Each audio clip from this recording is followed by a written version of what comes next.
ना हमें गुरु की निंदा करनी है, ना उसके सिद्धांत की, फिलॉसफी की, ना उसकी किताब की। जी। हमको वहाँ अच्छा लगा, घटना घट गई तो धन्यवाद, नहीं घटी तो भी धन्यवाद। फिर से एडिसन की एक बात मुझे याद आती है, उसने अपने वृद्धावस्था में एक असिस्टेंट इंजीनियर को रखा हुआ था और वो उसको कहता था कि ये हाइपोथेसिस के तहत तुम ये एक्सपेरिमेंट करो, ये करो, ये करो। उसको रोज कुछ कुछ बताता था, फिर वो आके खबर करता 4 दिन बाद कि इसमें तो कुछ नहीं, असफल हो गए। आइंस्टीन कहता कोई बात नहीं, अब ये वाला करके देखो, अब ये वाला करके देखो। होते होते कोई 3 साल बीत गए। वो असिस्टेंट इंजीनियर जो था वो भी थक गया। एक दिन उसने कहा कि सर मैं सारी फाइलें और सब सामान वामान आपका उठा के लाया हूँ, ये आप रखिए, मुझे आपकी नौकरी नहीं करनी, आप मुझे पेमेंट कर रहे हैं हर महीने, तो आपका भी पैसा वेस्ट जा रहा है। सही बात। और मेरा समय खराब हो रहा है। सही बात है ना, जिस दिशा में हम काम कर रहे हैं, we are not going to achieve Anything. The end, है ना। Yeah.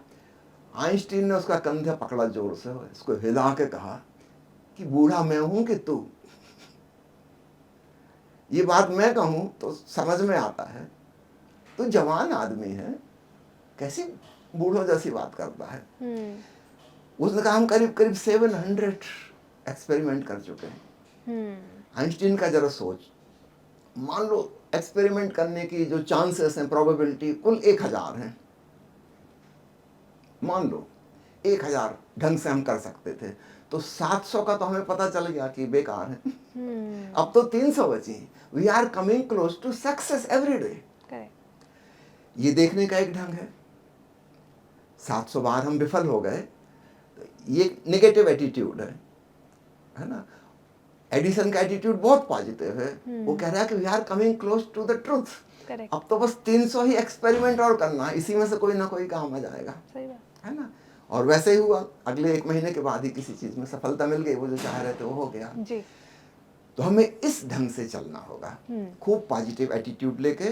ना हमें गुरु की निंदा करनी है, ना उसके सिद्धांत की, फिलॉसफी की, ना उसकी किताब की जी।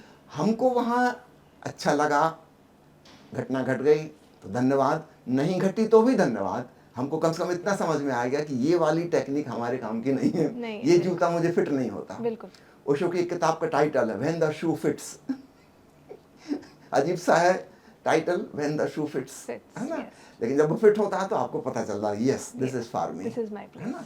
तो आप दूसरे गुरु के पास जाइए, तीसरे गुरु के पास जाइए, है ना।